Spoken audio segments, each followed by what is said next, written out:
हमने अब तक जिन बातों पर विचार किया है उन्हीं चीज़ों को हम अपनी ओर आकर्षित किए हैं। जैसा हम अपने मन को सुझाव दिए हैं वह वैसा ही बन गया है। सुझाव में बहुत शक्ति है। कल्पना करें कि आप किसी ऐसी जहाज पर हैं जो थोड़ा हिल रहा है।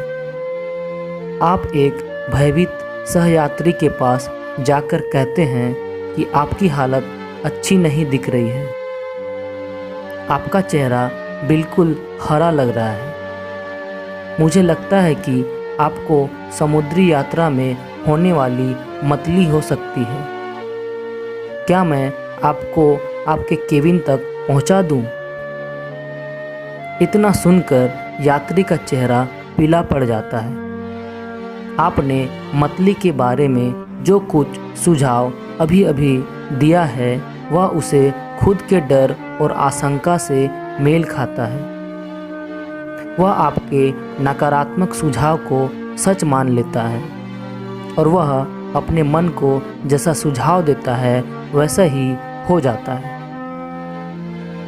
आपको बहुत सतर्क रहना होगा कि आप अवचेतन मन को सिर्फ वही सुझाव दें जो सही तरीके से उपचार करे, वरदान दे, ऊपर उठाए और प्रेरित करे। याद रखें, आपका अवचेतन मन मजाक नहीं समझता है, यह तो आपके आदेश का पालन करता है।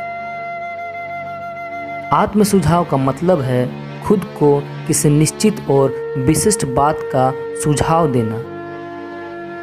हर साधन की तरह इसके भी गलत प्रयोग से नुकसान हो सकता है, लेकिन सही तरीके से इस्तेमाल करने पर यह बहुत उपयोगी बन सकता है।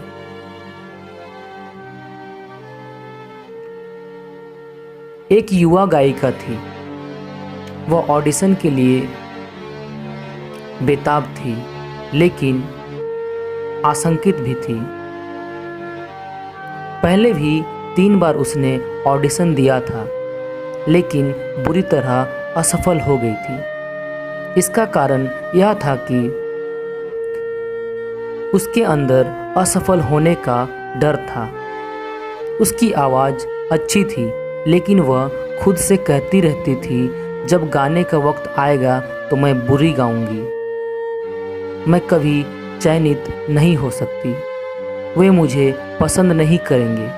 वे सोचेंगे कि मैंने कोशिश करने की हिम्मत भी कैसे की। मैं ऑडिशन देने तो जाऊंगी, लेकिन मैं जानती हूँ कि मैं असफल हो जाऊंगी। उसके मन ने इन नकारात्मक आत्म सुझाव को ग्रहण कर मान लिया या उन्हें सच साबित करने में जुट गया और उन्हें परिस्थितियों में बदल दिया। इसका कारण अनचाहा आत्म सुझाव था। उसका डर हकीकत में बदल गया और उसके विचार सच हो गए। यह युवा गायिका अपने नकारात्मक आत्म सुझाव से उबरने में सफल हुई। उसने सकारात्मक आत्म सुझाव के माध्यम से उनका विरोध करके यह काम किया। प्रत्येक दिन 3 बार वह एक शांत कमरे में अकेली जाती थी। वह एक कुर्सी पर आराम से बैठ जाती थी, अपने शरीर को ढीला छोड़ देती थी और आंखें बंद कर लेती थी। वह अपने मस्तिष्क और शरीर को यथासंभव स्थिर कर लेती थी। शारीरिक निष्क्रियता मानसिक निष्क्रियता को प्रेरित करती है और मस्तिष्क को सुझाव के प्रति अधिक ग्रहणशील बना देती है। डर के सुझाव का प्रतिकारक करने के लिए वह खुद से बार बार कहती थी, मैं बहुत अच्छा गाती हूँ, मैं शांत, संतुलित, आत्मविश्वासी हूँ। हर बार वह इस कथन को धीरे धीरे शांति से और भावना के साथ 5 से 10 बार दोहराती थी। वह दिन के 3 बार यह काम करती थी और 1 बार रात को सोने से ठीक पहले। 1 सप्ताह बाद वह शांत और आत्मविश्वासी हो गई। जब निर्णायक दिन आया तो उसने बहुत बढ़िया ऑडिशन दिया और उसे भूमिका मिल गई। ये सब आत्म सुझाव से संभव हो पाया।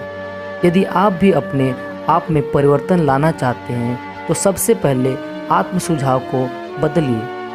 आप अपने मन को जैसा सुझाव देंगे वह वैसा ही आपके माहौल को बना देगा।